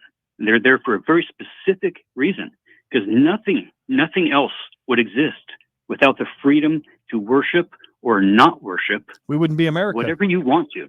Exactly. And that's why they chose to be a deist. They all believed in a deity. Okay, but out of the 54 men that signed the Declaration, right, there was 8 different types of Christian men that signed that Declaration that all chose to put their religion aside. Okay, and when we have a guy like Andy Willey, for instance, who comes to the table and the religion is the end-all, be-all argument, you lose the battle before you even get to the table. Not being able to set your religion and your personal dogma aside and have a real good faith conversation with people, you lose that conversation. Well, did you know that in China, the greater majority of people in prison and in jail in China are Muslims? Yeah. I went down with my daughter, did a semester in high school down there. I went down and helped them hand out Bibles to the commies for a weekend. See, now that's the kind of thing. Is it that hard? Is it really that hard to do random acts of kindness? Is it really that hard to try to find peace with your brother and your sister and not be judgmental? Because that's what they're teaching. It had nothing to do with war and blowing people up. And I don't know why Trump is trying to spin it that way. And J.D. Vance talking about taking up 1,000 swords. And it had nothing to do with actual war. It has to do with the war between the good and the evil and the battle of the souls and the powerful good and powerful. And that's what they were talking about. Taking up a sword means having Jesus Christ in your heart. It doesn't mean you buy a sword and go fight people. You know, when Peter picked up the sword, Jesus swatted it out of his hand. Right, because Jesus it's understood that fighting with your beliefs is more powerful, and that's why they're trying to manipulate them. Thank you for the call, my friend. It was always good. It was a good call, and keep show up the today. good work. Keep giving out those Bibles to the children. It's important, and we'll talk to you All soon. about love, buddy. It's all about the love. Have a good day. Okay, next we're going to line 1. We have Dave on line 1. Dave, hi, this is Leonard. What's on your mind? Hey, Leonard, how you doing? Thanks for taking my call, man. Can you hear me? Yeah, I can hear you just fine. Right. Okay, cool. All right. So, I wish people would just get it through their, be careful, your effing head. If I can use that, I can use that, right? You can say effing. Yeah. People get into their effing head that, look, come on, people. I don't want to go back and forth every single year when it comes to elections. You know better than the rich is all for the rich. They're not for you. They're not for the middle class. They're not for the poor. And if you think you're going to make $1 million by being helped by a millionaire, it ain't going to happen. I'm tired of going back to every election, Republican, Democrat, Republican, Democrat, Republican, Democrat. It's getting old, people. Right off the bat that the rich is going to help the rich, and most likely the middle class. The Democrats are going to help the middle class and the poor, not the rich. And if you're not rich, I don't know what the hell you're doing voting for a rich anyway. If you think, just like this other guy in governor in California, this guy is a billionaire. The one that's running, he's a Democrat. He's got a lot of money. I don't know, Sire, whatever. I'll make it short and sweet. Did you know that he basically supported the casino for Trump? Why would anybody want to vote for the eBay, for CEO eBay? She's a rich person. She ran against Governor Brown, and nobody's that stupid in California. Maybe some of the other states can take a lesson from California, since we vote out rich people. We don't want rich people in California because we know right off the bat that they're not going to help California, period. I understand Arnold Schwarzenegger was rich, but at least he was in the middle. He wasn't that bad. But, to be honest with you folks, stop voting for the Republicans. Stop, man. What do you think? What do you make of that, Dave? What do you make of MAGA people who obviously, and I'll speak for them because I know enough of them.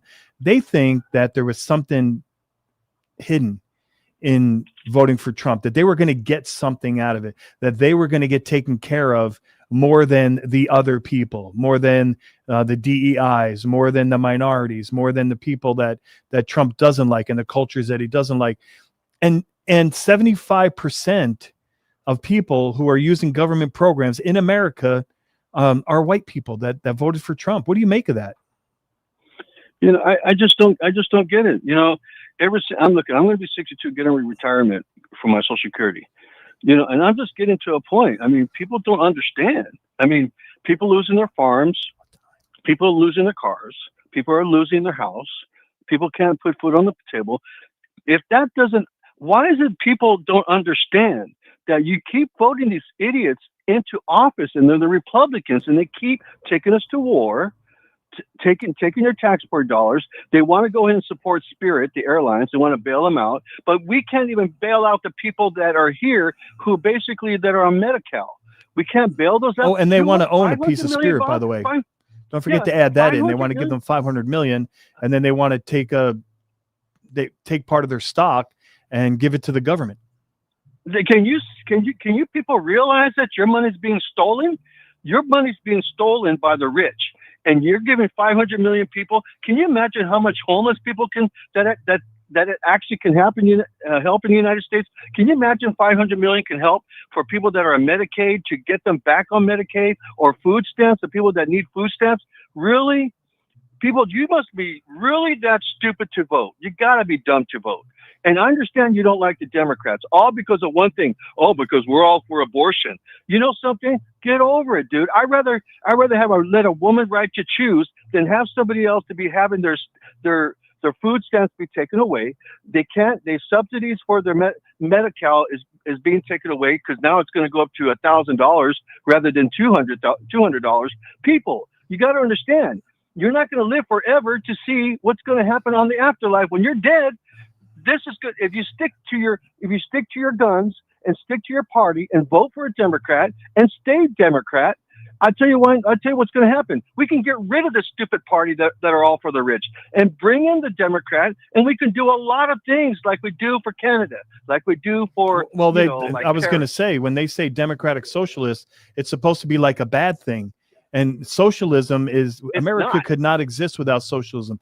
And what I say to Republicans all the time, if you've ever driven to work on a public road, if you ever walked on a sidewalk, if you ever called 911, if you've ever gone to a park and enjoyed yourself, if you've ever flushed a toilet and went through the sewer system, that's all public money. That's all socialism. So how can you be against socialism when you truly live it every single day?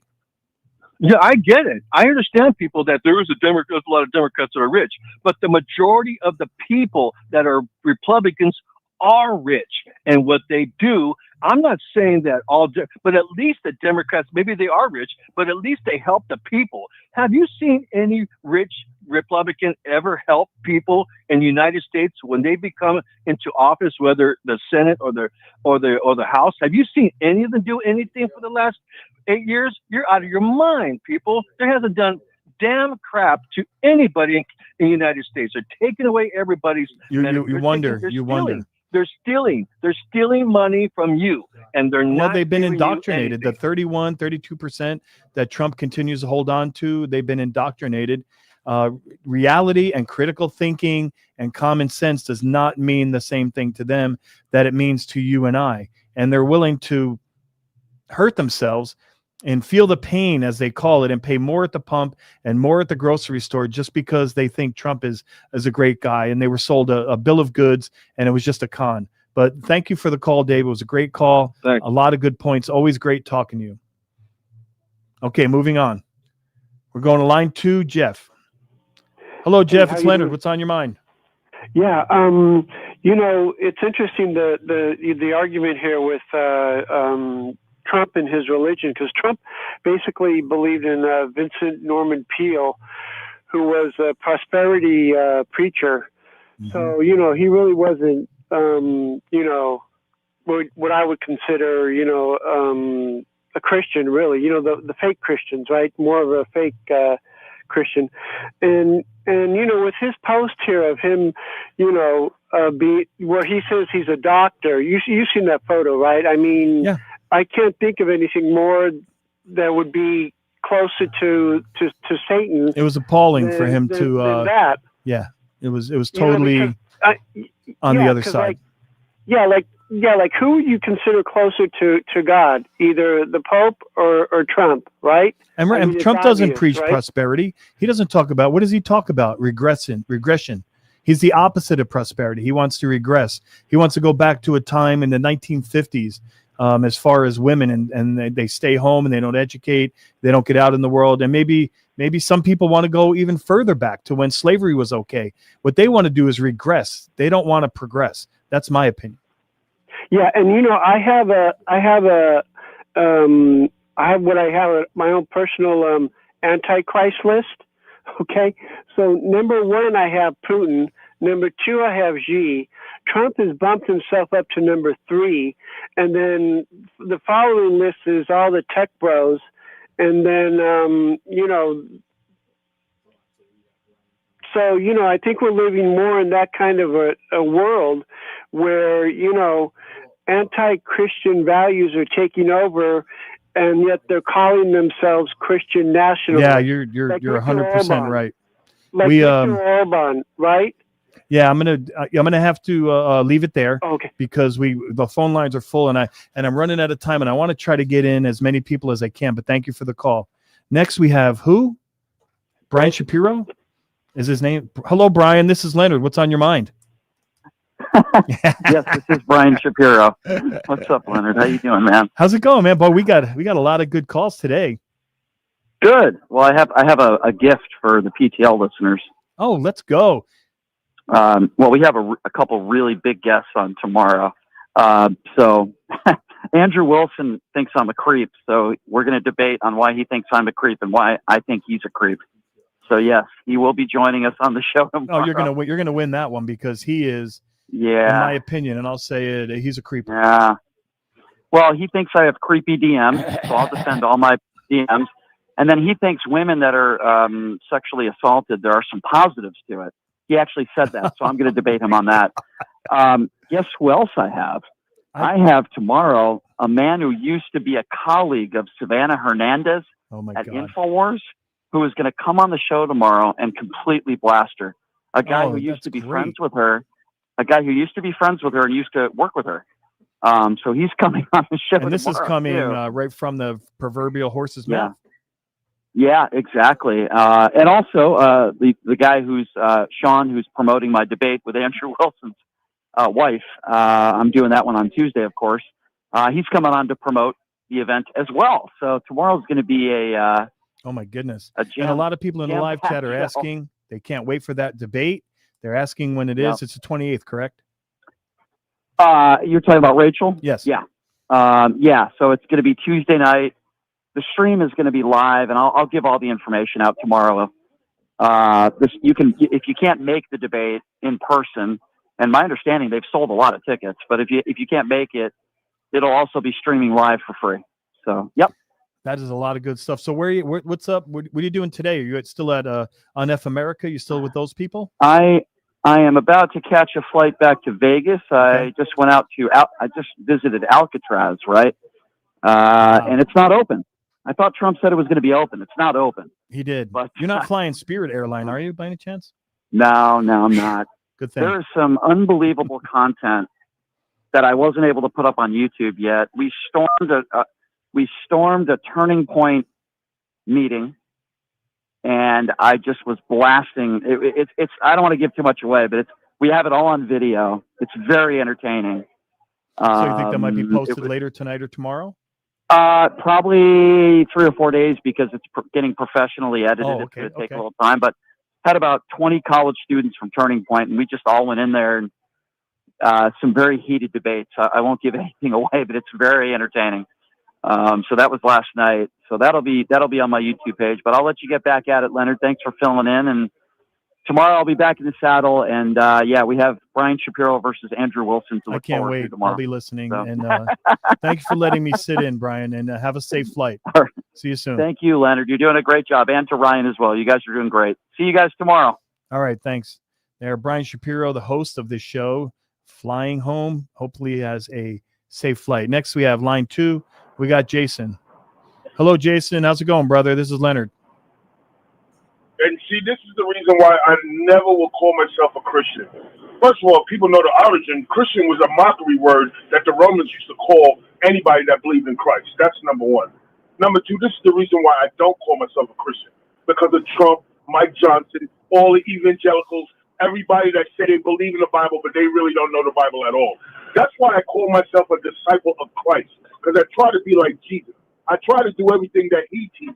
And so everybody that calls himself a Christian but don't follow Jesus' teaching is full of garbage. Well, I'll tell you why I still call myself a Christian, because somehow the Republicans and the MAGAs took over the flag. The American flag, you see that flying on a black pickup truck, and you probably have a white nationalist. They took the flag. They're trying to take the Bible. They're trying to take credit for everything. There's a thin blue line flag that we used to fly when police officers would die or get hurt, and they took that over. And so, no, I'm not willing to give them the word Christian. I understand what you're doing, and it's honorable, and I understand the theology behind it. But I'm going to remain a Catholic and a Christian. And if they want to fight about it, or somebody wants to misjudge me for it, then I'm okay with that. Well, if you remember, I'm letting you know right now, your boy Pete Heston called himself a Christian and used Pope Christian as a part of the Bible. So that's all I'm saying with that Christian part. They don't even know the Bible, but they call themselves Christian. Because if you use the Pope Christian and try to infuse that with God, that's called buffoonery. Well, I think in the New Testament it says, the Old Testament it says not to bear false witness. Doesn't it say something like that in their 10 Commandments that they want to hang in every school? Do you think maybe they didn't read that? No, they didn't. Absolutely not. Just like they said, no in the 10 Commandments, have no other God before me, and Trump is their God. That's why it's a cult, because Trump is their God. That's why he put himself as Jesus. He knows in the MAGA world he's their God. And there's no doubt that the MAGAs worship him. And I ask him all the time. He's an immoral, unethical person. Can a person who believes in Jesus Christ, can they worship an immoral person? Because nowhere in the Bible, I can promise you, it doesn't say anywhere in the Bible that you can worship an immoral person and it's okay. It's the same thing with the Jews when they had Barabbas and Jesus. The Jews had a chance. Who you going to choose? They chose the immoral person. That's why they had to. They did. That's a good point. They did. They chose Barabbas. You're right. They absolutely did. And we're in that point right now. Who do we choose? Jesus or Trump? And 90% of the Republican Party has chosen Barabbas. Well, you know what, Jason, my friend, hang in there. Keep your heart open. Keep preaching. You're a good man. We love your calls, and we'll talk to you soon. Okay, brother? Hey, God bless you. And now, go Giants. We hopefully get a good draft pick. I'm from Jersey. Hey, we're going to go New York. Go Giants. Okay, we have line 5. We got Darlene, the MAGA destroyer. Hi, Darlene. It's Leonard. What's on your mind? Hey, Leonard. We want to compliment you because you're doing such a great job. And all of us at PTL, we love you. We appreciate it. And we love you too, Justin. We don't want to forget Justin. And Brian, I'm praying for you that you get home safe. Come on home. Anyway, Leonard, on the weekends, I like to get into the chats with the MAGAs. That's where I like to spend my time. And Leonard, I asked them one question the other day. I said, and there's like 1,000 some MAGAs in there. I'm like, I want one person to tell me what Trump has did good for you. Exactly. Leonard, nothing. They're cowards. You MAGAs are cowards out there. Herb, all of you, you're cowards. You don't need to call in and tell Herb doesn't us. call when I'm here for some reason. I think he'd rather talk to Brian. Herb's getting scared. He's running scared, and he won't even talk to me because he's scared. Anyway, Herb, you tell us what the hell that Trump has did for you, other than make your life miserable, because every time you call in, you're miserable. But anyway, Leonard, I got a challenge. I got a challenge to all the MAGAs out there. And I want y'all to call in and tell Leonard or, Brian or whoever's here in the following days, call in and tell us one thing Trump has did for you to make your life better. I look forward to that challenge, Darlene. Cowards. We love you, sorry, Darlene, Leonard. and we love you too, and hang we in love there. all y'all. We'll talk to you Okay. soon, hon. Okay. Okay, bye-bye. Okay, next we're going to line 1. We're going to do some rapid fire here. We got Dan. Hi, Dan. This is Leonard. What's on your mind? What's up, Leonard? How's it going? Is this Dan, the Leonard fan? You know it. What's going on, man? I'm going to have to make up one for you, like Leonard. No, I don't know. I'll have to think about it later. What's going on, Dan? What's on your mind? So originally I wanted to call in and talk about, your opinion on, Savannah Hernandez getting shoved. And we could still talk about that, but Brian calling in made me think of this instead, the lack of self-awareness to debate whether someone is a creep or not when you have DMs harassing someone who got physically assaulted out there. And well, you got to remember there's an entertainment value, and you have to engage in what Brian will sit there and argue and yell back and forth with a MAGA caller, and it seems to be very popular with people, and that's how he That's how he made his bones. That's his shtick. No, I And get so that. I get that. there's But an I think- entertainment I value. think It's not just, we're not in church, and it's not done in a vacuum. And as far as Savannah, I gave my opinion the other day. I went on 1,000 of those types of calls as a police officer, and one person claims assault and one person claims battery, and there's video of a person getting pushed down, but then another person says, well, she smacked my daughter first. And so as a police officer, you get witness statements, you talk to everyone, and then you go to each side and you say, okay, they want to charge you with assault and battery, but if they do, I told them that they also smacked your daughter, and so I have to charge them with battery. So either everyone gets charged, or everyone drops it and does not want to be a victim. If you choose not to be a victim, So let me ask you this. then Let me there ask are you no this. charges. You have to want to be a victim. Go ahead. Let me ask you this. You watched the same video as we all did, multiple angles. Do you really think that he was shoving her in defense of others? It 'Cause there has didn't. It to be a didn't appear to me, reasonable and I'll be honest, apprehension of it did fear, not right? appear to be in self-defense. I think she was pushed he was from behind, I think, and Do she you got think up and that- fixed do you- her do you hair, think and that she there was seemed a fine. clear But aggressor well, that look, a one, battery, in that video? a battery clear is a aggressor use from of the force beginning. or violence upon the person of another. That's it. The battery is a one-sentence description, and then you say use of force on an unwilling person, and then you have to explain how, like the two-wit. You say this is how they. So what you saw in the video could be considered an assault or a battery, but it's also not the whole story. And like I told you, I've done a million of these. And as soon as that person said, I want to press charges, and Savannah, maybe she did, I don't know. And then they said, okay, but they're also claiming that you smacked their daughter and that you pushed some people's hands. That's also assault. That's also battery. That's force or violence upon the person of another. And she likely said, no, I didn't do that. Someone from a whistle. Well, let me finish, because that's not how they're handled. You an can't just say, assault, I didn't dude. do that. The police cannot take sides. They cannot say, well, we believe her, but not you. We believe him, but not you. So either everyone gets cited into court, Good thing or there's a video, right? Good thing there's but a the video, that but the shows video what is just happens in a evidence. clear aggressor. The video is evidence of an apparent moment in time that happened. Nobody's disputing the video. Nobody's disputing that there wasn't some physical force. What we're saying is, how come there were no charges? If it's so blaring, if it's so easy to see, why were there no charges? Leonard, I think we both know that there's definitely some political implications in here, and especially in the state of Minnesota.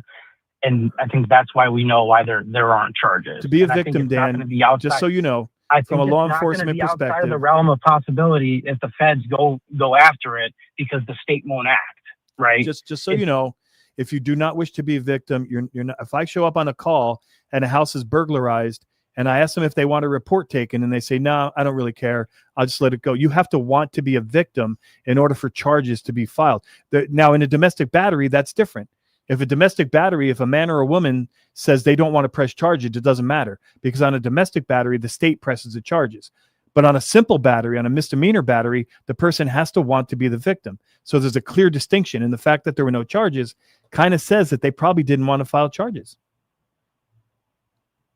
I'm not really sure how much I believe that. I think no, that's the law. Whether you believe it or not, that's the law. publicly. No, I've done 1,000 of those. Not that I'm saying I don't believe the law. I understand what the law. I understand. I don't know if Nevada or Minnesota has a form of like Marcy's law when it comes to protecting victims, but I think here what we have is a very obvious assault and battery on camera. And I think that when you platform someone who's with their attorney, funny enough, they didn't do anything wrong. Why you need to bring an attorney? And that's coming from an attorney saying that. Well, So, they lost their jobs, and so they're in some legal peril. And so, yeah, they wanted to have their attorney there. Actions But Dan, have consequences, Leonard. I hate Actions have consequences. I You hate shove someone. You shove a 100-pound lady on camera, and then you look like a crazy person. You might lose your job. That's how that works. That's true. You know what, Dan? I'm going to have to leave it there because we do have several people on hold, and I'm running up against the clock. But always good talking to you, and I appreciate the conversation. Have a good day. Going to line 4. Line 6. Going to line 6. CJ. Hi, CJ. This is Leonard. What's on your mind? Let me mute real quick. All righty. All righty.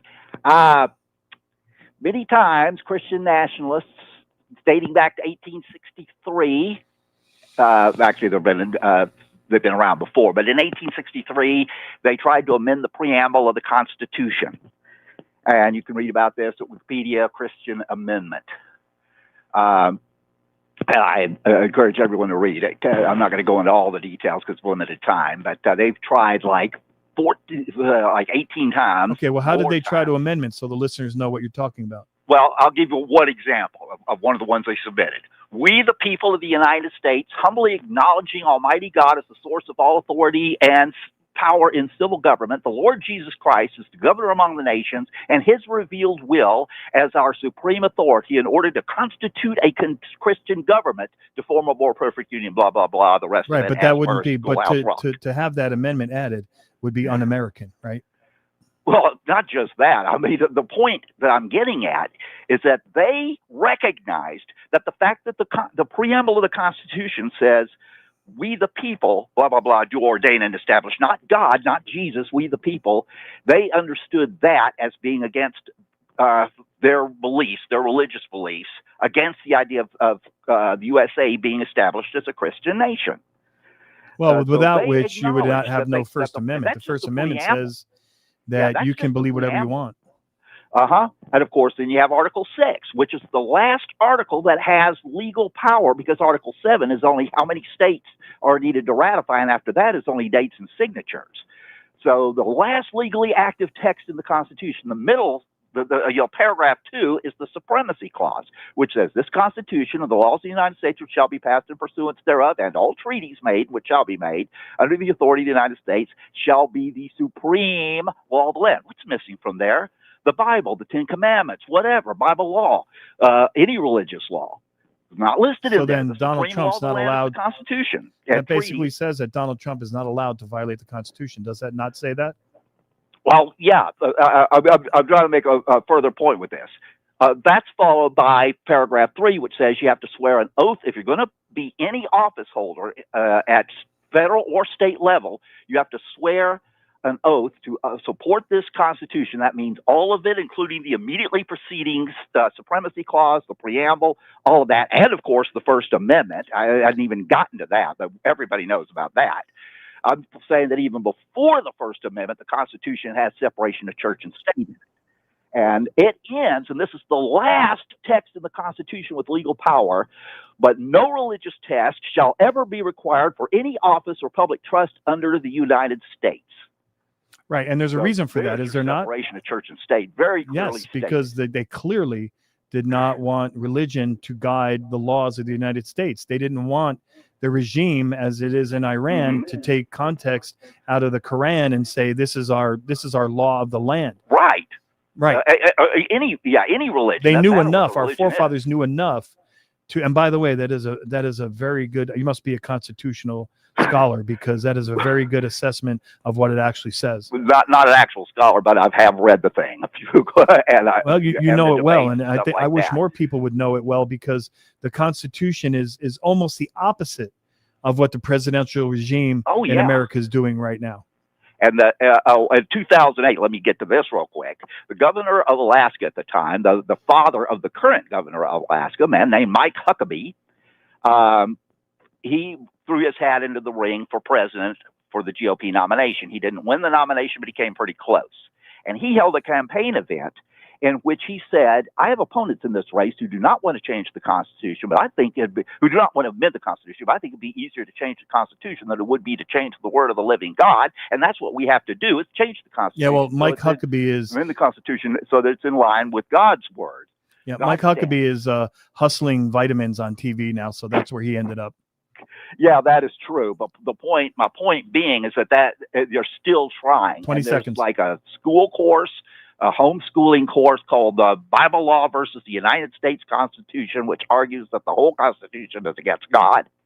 That they actually want to repeal the whole CJ, thing. we're running out of time, but we're going to have to leave it there. That was a very good phone call, and we appreciate your input. Have a good day. All right, that was quite intense.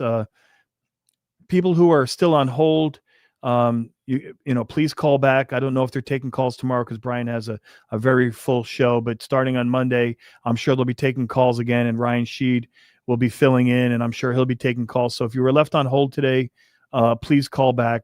Once again, Brian will be here tomorrow and his regular time, and he'll be debating Andrew Wilson and talking to a former colleague of Savannah. So I want to thank everybody in the PTL family for being so helpful and nice to me today. It was my honor to be here talking with you. And everybody have a good weekend, and I'll see you next week sometime. Have a good day.